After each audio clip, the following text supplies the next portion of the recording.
Okay, you guys, as promised, here is my Royal Rumble review. It is a little late because, like I said, I had issues with my feed. But for those that are curious about my thoughts on Raw, I will leave a card up there on the review if you guys are interested to see it or hear my thoughts about this previous Raw. Because I'm going to say this Royal Rumble wasn't that bad. It actually was a pretty decent Royal Rumble till the end. But I'm going to get to that in a minute. The first match of the night, of course, was Dean Ambrose versus Kevin Owens in a last man standing match for the IC belt. It was amazing. It really was. A lot of great spots, a lot of aggression, very fast paced. They were off sometimes. Of course, it's going to be botches in matches, but guys, it was some serious.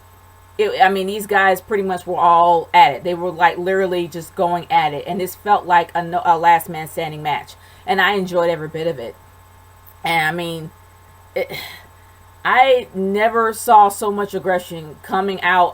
Kevin Owens has always been an aggressive fighter, but Dean Ambrose literally brought up his A game in this match. He really, really did just bring it on. And I enjoyed every bit of it, especially the last moment towards the end when Kevin Owens fell on those two stacked tables.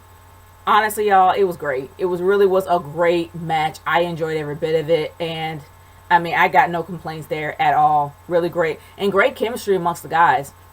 And even if they did mess up, they were able to recounter the problem and make it look good. And they really made themselves look good. Even though Kevin Owens did not win, he looked good doing it. Like, he looked good fighting in that whole match. And Dean Ambrose gave it his all. He gave him a run for his money. And you can tell towards the end of the night. But I'm going to get into that little ways down the line. But let's move on to the second match of the night, which was the tag team titles. Now, before I actually do comment on the match itself, I'm just going to say this flat out. The Freebird rule is actually hurting New Day more than helping New Day. And I'm going to say this. You have Kofi Kingston and Big E actually participating in this match against the Usos. And again, Xavier Woods is not doing anything. I don't know why that they don't allow Xavier Woods to perform as often. And yes, he is entertainment. He is comic relief, especially with that trombone. And also talking about the trombone gimmick, after that promo that they had coming out, they need to retire it because they made it look creepy. It didn't take that long to make something that was funny to be creepy within 5 seconds. And Xavier Woods made that trombone thing creepy. I can't remember its name. Penelope, Felicia, Harmon. I don't know. But all I know is I'm just going to say this. It was creepy. It was extremely creepy, and they need to retire it. But despite all that, it would really be nice to see Xavier Woods to participate in some of these matches. And I think the Freebird rule is hurting him. But I'm just going to move on and talk about the match itself. Now, just like the last man standing match, this match was pretty decently paced. It was a really great pace moving on. It was consistent, fluid all the way out. The same as last man standing, and also the same as the Divas match. It was fluid all the way out. I absolutely loved it. I really did. And these guys were connecting. Sure, they messed up here and there, but other than that, it wasn't that bad. It actually was really fast. And for somebody like Big E, I honestly thought it was going to slow down. I thought it was going to start losing his pace because of how big he is, but the guy can move. He really can. And Kofi Kingston, of course, the veteran. He will always be a vet, and honestly, it shows. He really did shine in this match. And so did Big E. And of course, the crowd did not care.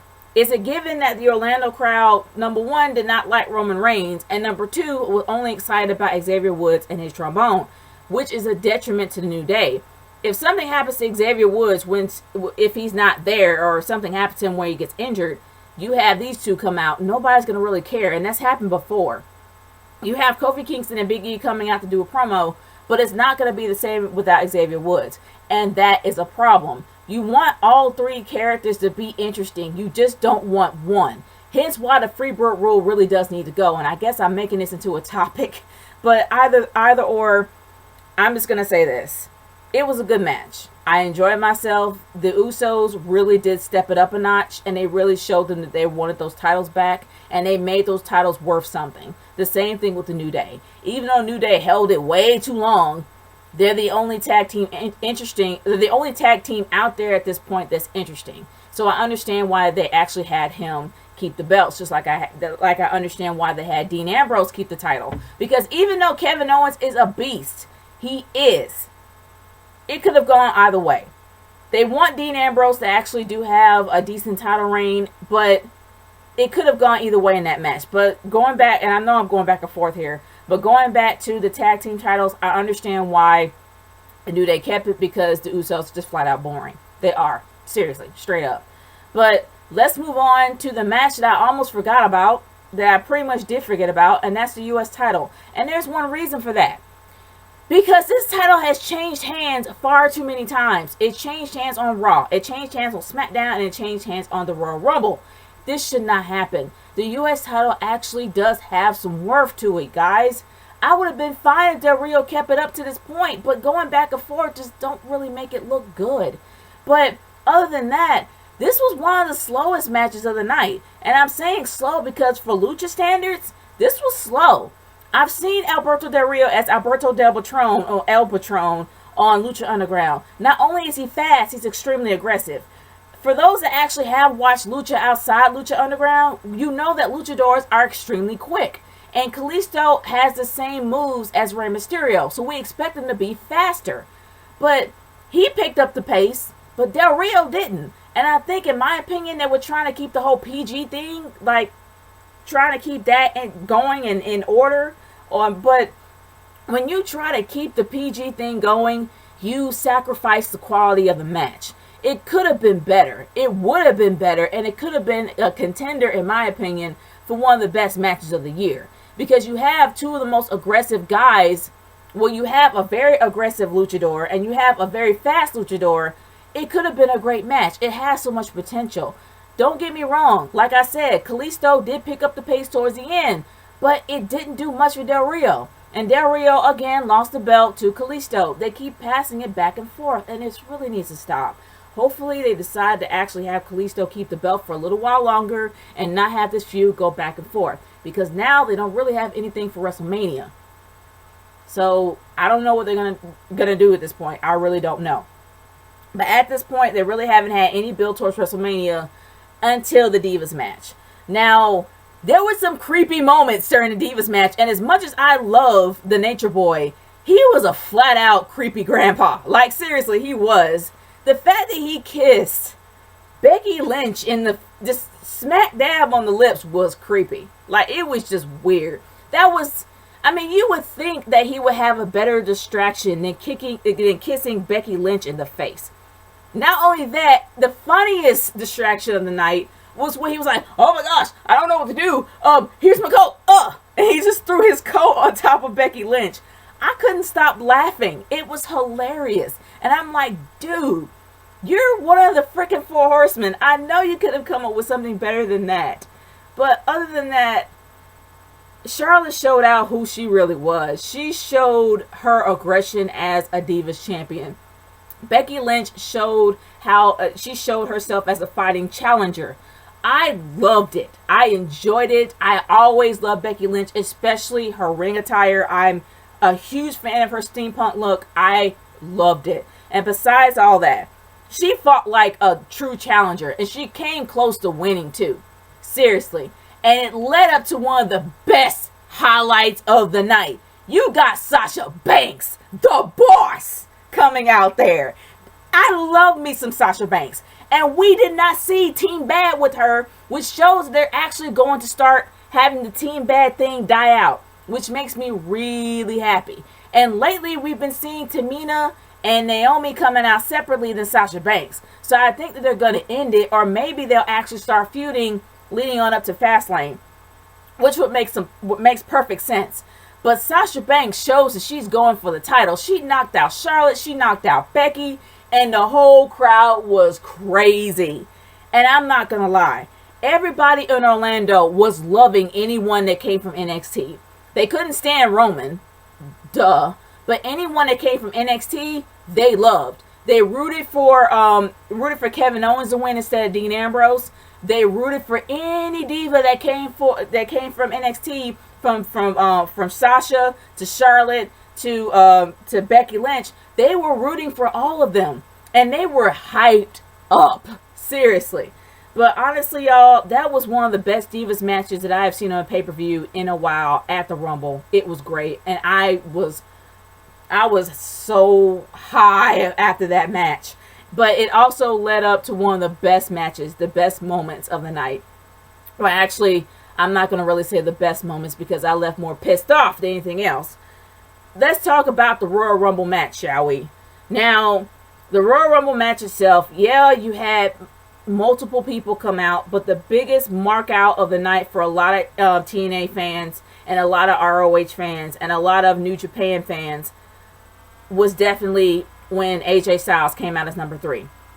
By far, that was the highlight of the night. Forget Triple H as number 30. I am talking about AJ Styles as number 3. Now, that dude lasted at least 28 minutes in a match. And a lot of people were pissed when AJ Styles got eliminated. We knew that he was going to. We didn't think he was going to win. But the option of him possibly being that guy to win and take the title was great. And it was great in his favor. It showed that he actually had to adjust to WWE standards, showing how not only hard-hitting these guys are, he had to adjust. And he adjusted really well in the ring. And you can tell that Chris Jericho and AJ Styles, they really not only admired each other, they were the ones going at it. Like, seriously, they were going at it right and left. And AJ Styles eliminated a few people and focused on Reigns. He was a strong competitor, a strong contender, but that was kind of staunched and taken from us in 28 minutes in the match. But speaking of 20 minutes, we had, actually, I have to say a little bit more than that.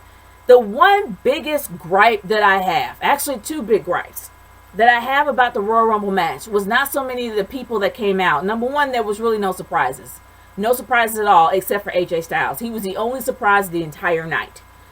But the biggest gripe that I had is that, I don't know, Vince in his infinite wisdom thought it would be a great idea to take your primetime player, the guy that happens to have the belt representing your company, taking him out of the match with having the League of Nations take him out, drag him out for him to be on a gurney and take him out for half of the match. He was gone for half of the Royal Rumble freaking match. What sense does that make? You're trying to build this guy to be likable. So how in the world can you say that he's a fighting champion if he was gone most of the time? That makes no sense.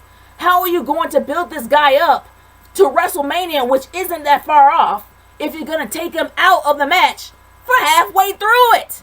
And then him coming back towards the end when 30 comes out. That's stupid.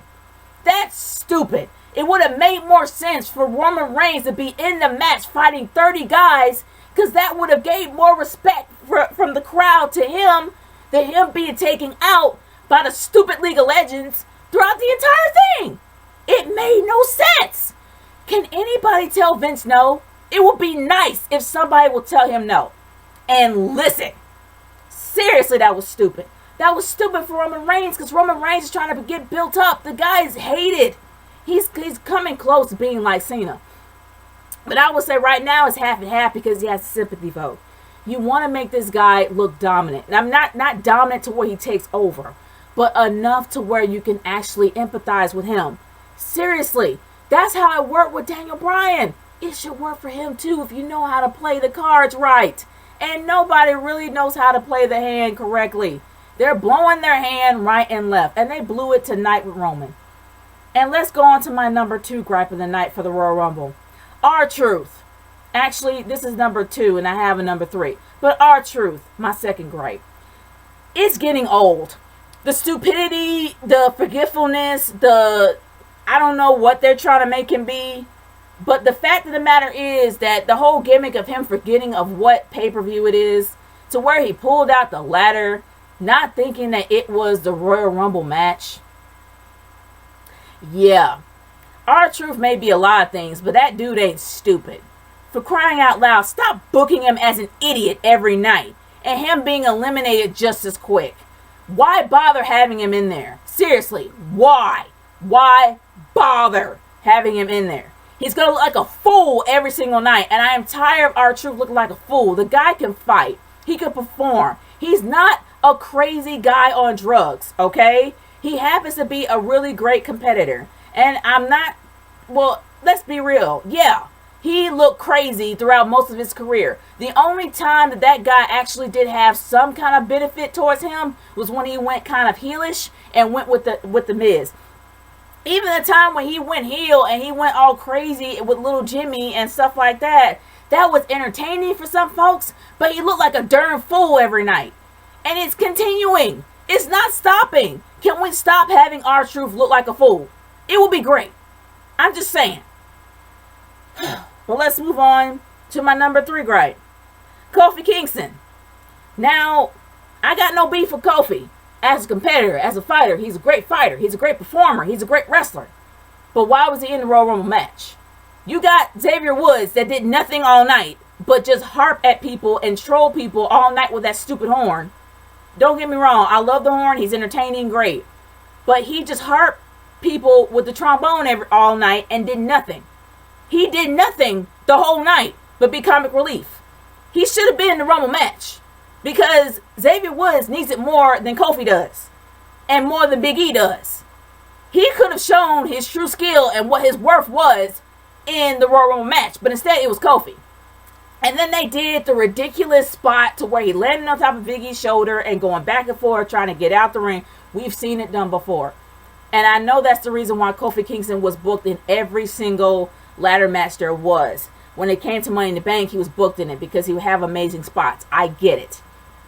But Xavier Woods needs to have some time to shine, y'all. And he hasn't. He has been the punching guy. He's been a punching bag throughout pretty much the entire New Day moment they've been around. He has not done much of nothing. So it would have been great if Xavier Woods was in there instead of Kofi. Now, let's move on to my number 4 moment of the night. Now, no, it's not about Brock Lesnar being eliminated, even though I think that was ridiculous, but I kind of understand. No, I really don't understand at all. No, I think it was stupid. But either or, it's not my biggest gripe. And it wasn't the biggest gripe that AJ Styles got eliminated. My biggest gripe was they played it safe throughout the entire night. They played it freaking safe at the Rumble. Can they really afford to play it safe now? They played it safe by having Triple H be number 30. They could have had anybody at number 30. But they chose Triple H. They chose to play it safe. And you knew that when Triple H is there, you knew he was not going to lose. He wasn't. Triple H don't lose. There are times he actually does lay down for the wrestlers he goes against. There are times he does lay down. But at the moment, no. When it comes to Royal Rumble, no. We all knew the dude was going to win, and he did. I'm sorry. They played it way too freaking safe with having Triple H there. It should have been somebody different. The way that the Wyatt family was built up to win was amazing. And I've got to tip my imaginary hat off to Bray Wyatt. He actually played it out like a true leader. He sent his minions in there to eliminate Brock Lesnar. Honestly, that was classic genius. That was classic evil genius. I will say that. And I was floored when I saw that. And that made so much, that gave so much villain cred to Bray Wyatt, in my opinion. But once again, his star kind of fell short. But I can't necessarily complain, because I will say that Bray Wyatt lasted a lot longer than expected.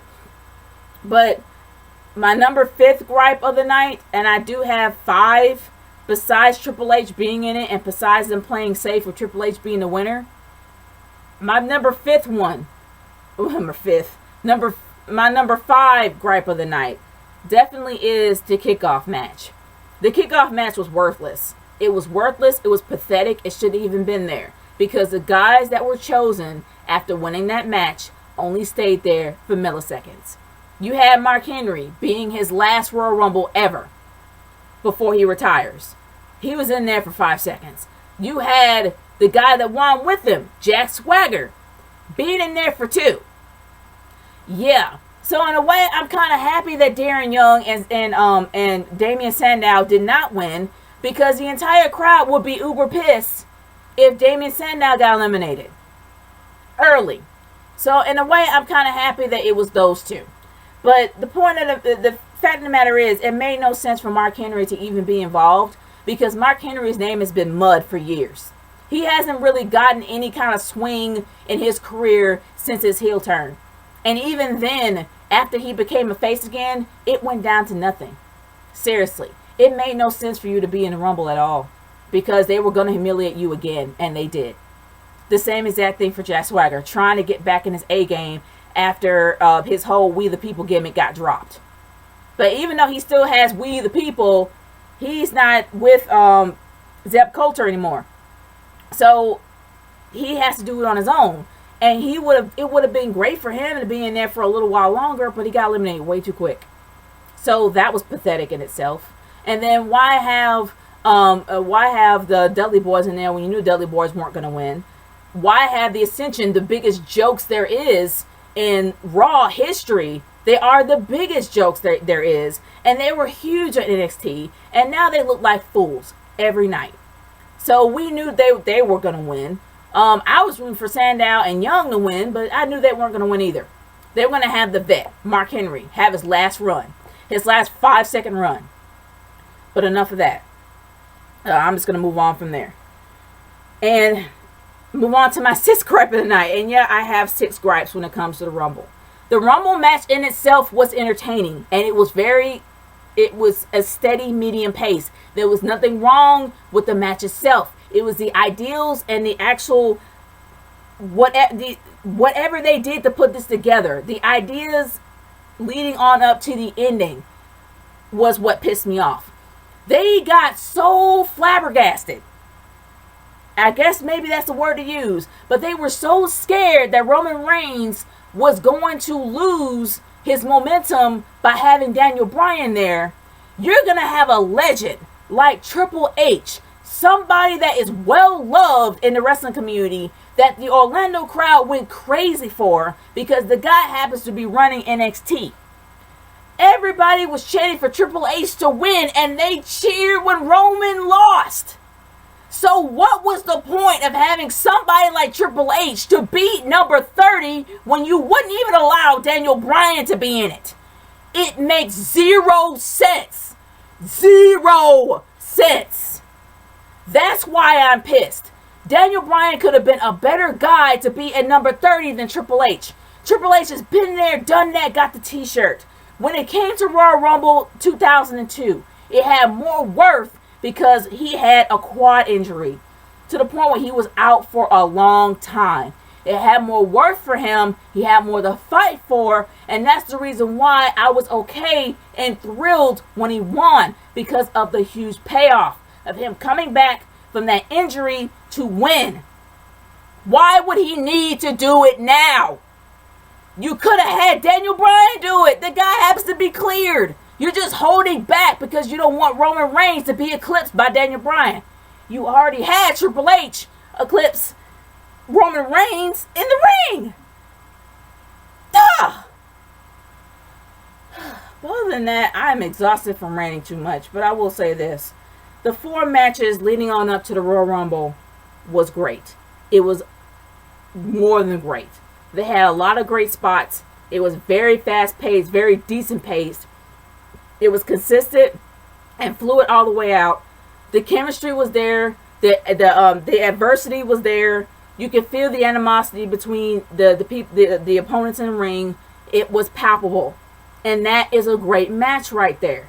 It's amazing. But then you got the Rumble match. They played it so safe that it was sad. It really was. But don't get me wrong. These guys gave it their all, and you can tell they did. But there was so much they could have done to make this memorable. But it's still going to be memorable because of the 4 matches. But they could have done so much more. And instead, they had Triple H taking the place of Daniel Bryan when it should have been Daniel Bryan. That's just me, y'all. They played it way too safe in this. And for those that really thought the Taker was going to be in it, really? Really?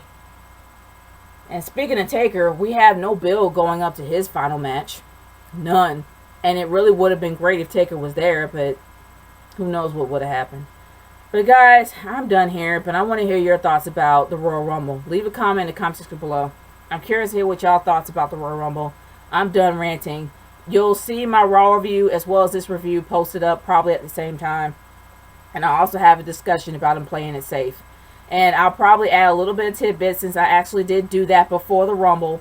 So I will make sure that I'll leave a note of that, and I'll probably maybe leave a little bit more to that on the video.